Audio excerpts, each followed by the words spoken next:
Welcome to the program. I'm Varun Tiwari from Indus Age and Friendsworld TV. Today with me in the studio, Warren Kirby, Member of Parliament and Member of Riverstone area. Welcome to the studio. Thank you. Thank you for having me. It's great to be here. So first of all, we want to congratulate you for a big win, and we feel proud. You are doing very, very well, and congratulations from all of us and from our channel. And we want to know about your strategy. First of all, we want to know how you come in the politics. How did I come into politics? Well, my path into politics was somewhat unusual. I have a business in Riverstone, and I've been running that business now for around about 17 years in total, but it's been 11 years in Riverstone.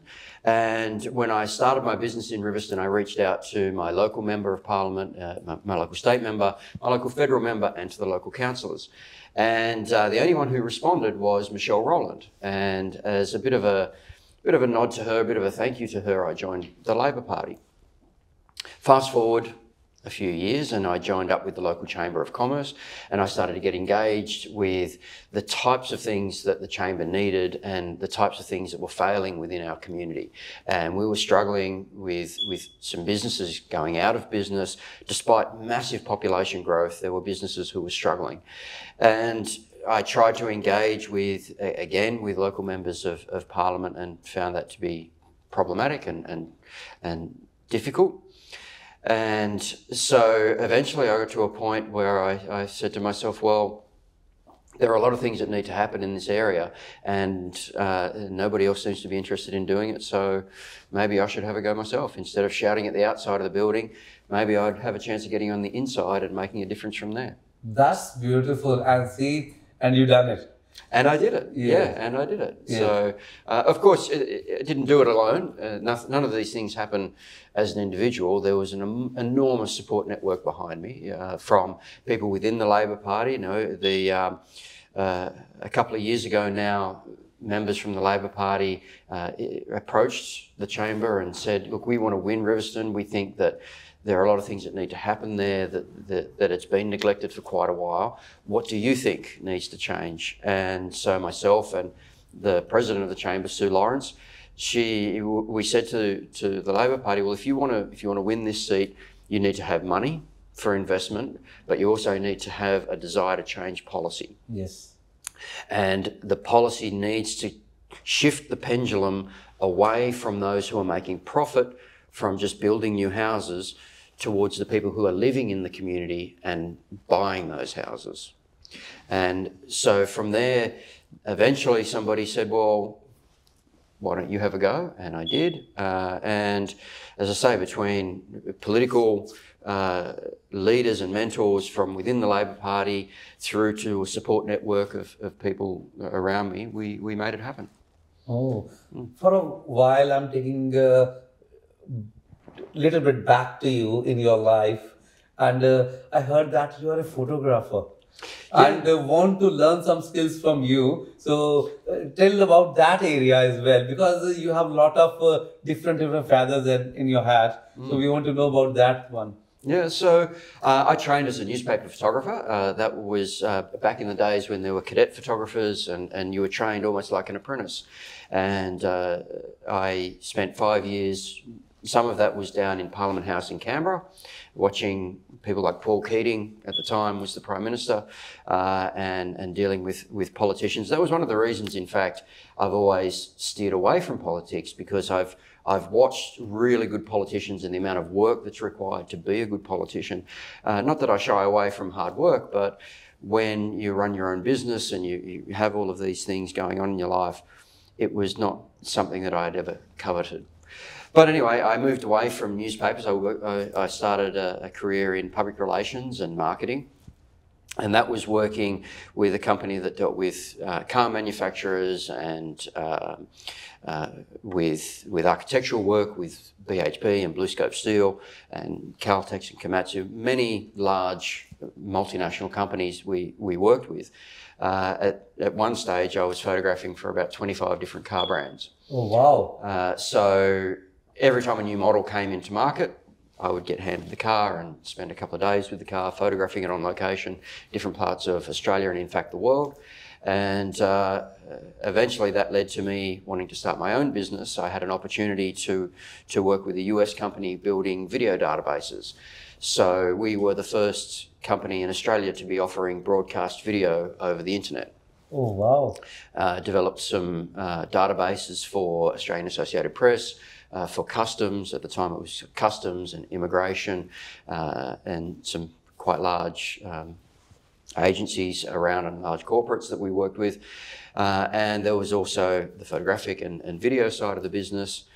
And at some stage of this, in fact, 2012, we built the Good Egg Studio, which is in Riverstone. We moved that business into Riverstone, and the Good Egg Studio is what is now, at the time it was the largest full egg cyclorama in Sydney. It's now the only studio that's dedicated towards cars and trucks. Oh, wow. I feel so proud. I feel so, we want to say that you're doing wow, and want to learn a lot of skills from you. And this is really feel better, like something different from politics. You have like a lot of skills because you are real, know the world, what I feel. Because when you are with people, you understand, and this is the way to go up. And now if I'm coming back, after winning the seat, you're in the parliament now. So what is the plan towards your area, your things? What's next? The plan is really to overhaul, and as I said earlier, it's really to bring that focus back towards the residents rather than the people who are profiting from the area. And by that I mean, so I grew up in this area. I grew up in Schofields, and it was all paddocks. Everywhere around me was cows and chickens, and you know, it was a very rural setting. It's now the fastest growing area in the state, and you know, it's second or third fastest in Australia. Now, population growth in itself is fine, and I welcome the new neighbours that are coming in. The challenge that we have is we haven't been implementing the infrastructure to support that. So the previous government was continually releasing land, continually building new housing, new residential housing. Yes. And at no stage did they pause to start bringing in the kind of infrastructure that people who live there need. And that's everything from roads and schools to job opportunities in the parks. We have many new residents who are unable to access basic facilities that I had ready access to when I was growing up. And these are the sorts of things that need to be corrected. So it's a very broad brush, but overarching it all is bringing a sense of community back into what we now experience.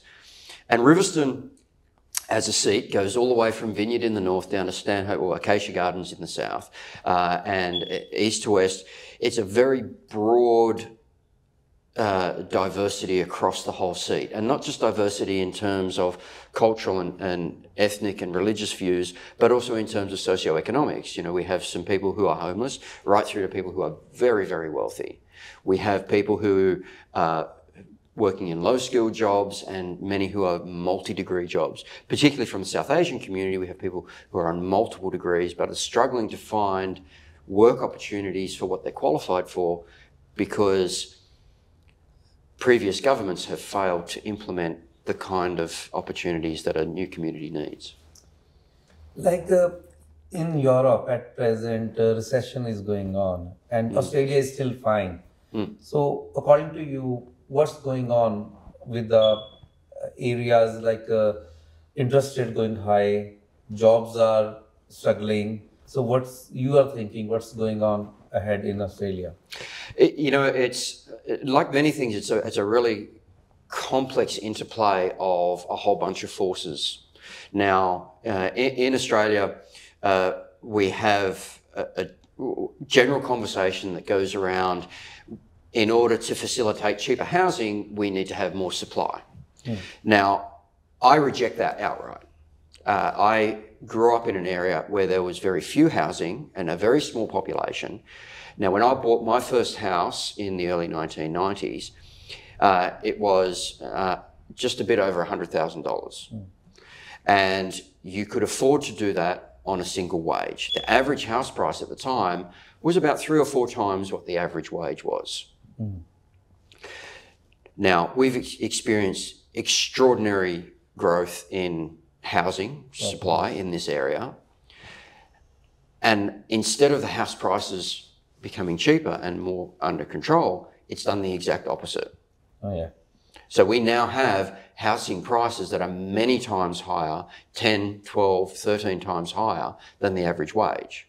And what that causes is people to require a minimum of 2 jobs. Yeah. A minimum of 2 jobs. Many people working 12 hours a day just to make ends meet, to be able to afford that. It's encouraging people, instead of having a mortgage of around about $80,000 to $100,000, people are in mortgages of $800,000 to $1 million. Yeah. You know, this is unsustainable. And what that means is when you have interest rates shift by 0.5%, a 0.5% change on $1 million is much different to a 0.5% change on $100,000. Yeah. So when I bought my first house, it was on the back of when interest rates were at 18%. Yes. They're now much, much lower, and people are very worried about them moving in a small point. Yeah. Now, again, sustainable when it's a small capital that you've borrowed against, devastating when it's massive capital. Yeah. And there are many, many people in our electorate who have overextended on their mortgage to provide their family with a home, and they now find themselves in a situation where these small changes in interest rates are having a dramatic effect on the family budget. So I don't see it as being a challenge with the interest rates in themselves, as devastating as that is for people. The challenge is making housing more affordable. The challenge is ensuring that people aren't aren't encouraged into home loans that they can't afford. Yeah. Now, the next challenge with that is you can pull the handbrake on, but you can't put it in reverse. Yeah. Because if tomorrow we turned around and dramatically dropped, if there was a way to do this, if we could dramatically reduce house prices, then that would leave enormous amounts of people in negative equity, and then take them years and years and years to try and get their way out of that. So it's a slow process to turn that round. It's a slow process to bring it back under control. But the core of it all is to put the focus back onto people, and to focus, instead of considering people to be a liability, we need to start considering employees and the broader public as assets. Yeah. And whilever we do that, then we can start to bring the balance back. You know, people complain about taxes, and I feel like I'm rambling a little bit here, but let me, again, it's complex and it's multifaceted. One of the crudest ways to address things like this is to say, well, we'll give deregulation and tax cuts. Now, in my mind, deregulation means more opportunity for consumers to get ripped off. Yeah. Because there's not as many controls to protect consumers. And a tax cut disproportionately advantages people who are on the wealthy end of the spectrum and doesn't provide advantage to those on the bottom end of the system. And it's simple mathematics. You can give a massive tax cut to somebody who's earning $1,000 a week, and they might be able to afford an extra coffee a week. But you give a small tax cut to somebody who's on $100,000, and suddenly they can afford another overseas holiday. Yeah. So we have spent decades of doing exactly that, of putting tax cut after tax cut in place in an untargeted way. Which has then left us with a situation where the public purse is very slim, which means fewer advantages to the general person on the street, because government doesn't have the money to put in place the roads. It doesn't have the money to put in place the schools or the hospitals or all the things that a society needs. So now your government is thinking about these problems? Oh, governments are always thinking about these problems, you know, and I'm loath to speak on behalf of the government, mainly because I'm so new to politics. Yeah. You know, I've only been in politics in real terms for a couple of months now. Yeah. But I see it as part of my responsibility as somebody that has come into Parliament to give that voice to the leaders of the party, to say the people in my area are struggling. These are some of the reasons that they're struggling, and advocate for the kinds of things that I think could better the country. Now, I don't think for a moment, and don't get me wrong, this is not policy of the Labor Party, but as a general rule, the Labor Party is more focused on the needs of the entire community than other parties. It has a better understanding of the holistic flow through of making sure society as a whole is taken care of, instead of the opportunities for individuals to accumulate wealth. And don't get me wrong, again, I'm all for businesses and individuals becoming wealthy. As somebody who came out of business, I see it as the responsibility of business to become profitable, do whatever they can to become profitable. Mm. But equally, it's the responsibility of government to make sure that the public is being looked after. In the same way as a business looks after a shareholder, a government should be looking after its public. That's beautiful. And thank you, Aaron, and for coming to the studio. And you are doing really very well in couple of months, and now you are so popular in our community as well, and in Australian community, and everyone loves you because of your gentleness. You are, as a gentleman, you are doing very well, and we want to congratulate you once again. And before going, any message to everyone from your side? Look, a rising tide lifts all boat is the message that I would give to everybody. I feel very grateful that I have been so warmly welcomed by the community as a whole, but in particular by the South Asian community. It's a community that has emerged in our area over the last few years in huge numbers.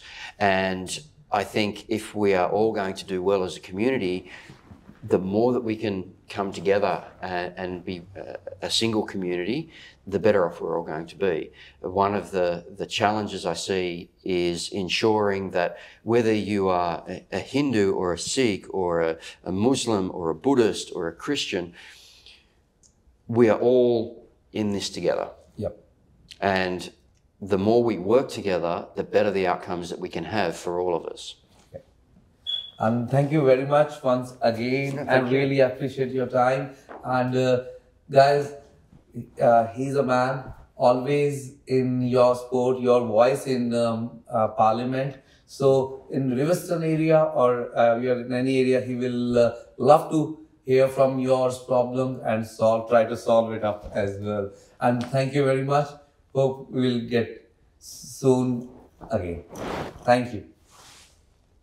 Australia's first Indian magazine to have a national reach, Indus Age is the largest circulated South Asian magazine in Australia with 5 simultaneous editions, 55,000 copies printed monthly, 220,000 readers, largest network of clients, undisputed leader in community news. Indus Age is circulated in Sydney, Melbourne, Adelaide, Brisbane and Perth to over 525 outlets. Grab your copy now to get the latest on the community, news from India, Bollywood, music and much more. For more info, log on to www.indusage.com.au.